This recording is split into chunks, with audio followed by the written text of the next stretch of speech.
The first thing you're going to do is remove the screws on the handle and engine block. Once complete, slide off the handle and engine block. Place the UPH handle onto the shaft. Depending on your tool, you may need spacers, which we sell separately. Grab your TOWA Powerhead and your chosen shaft adapter based on your tool model.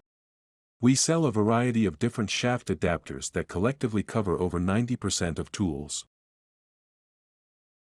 To insert the adapter into the Powerhead, align the notch on the shaft adapter to the cutout on the front of the Powerhead. Grab your white lithium grease and spray the inside of the Powerhead. Next, attach the adapted Powerhead and connect the handle cable. Make sure the cable is fully connected. Check to ensure that the Powerhead is properly secured by spinning the cutter end until you feel the Powerhead engage. Before tightening down, make sure the Powerhead, trigger, and cutter end are in alignment.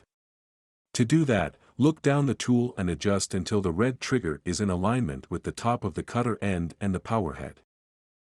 To secure the trigger handle, you will need to secure the two screws in the opposite corners with a T10 torque screwdriver.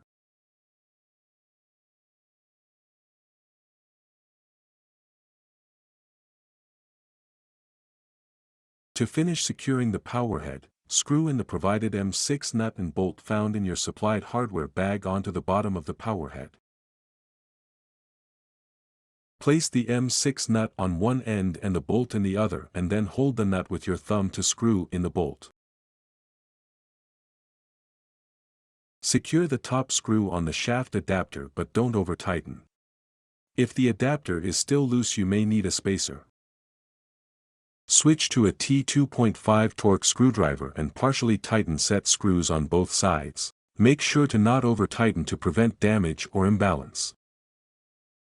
Finish tightening the screws until they are flush with the shaft adapter. Check your tool to make sure everything is secured on tightly. Next, put on your TOWA battery belt or battery source of choice and grab your power cord. This power cord has two ends to it. The first one has 3 holes in it, and the second end has 2 holes in it. Insert and tighten the 3-hole end into the battery belt. Insert and tighten the 2-hole end into the Powerhead and turn on your power switch.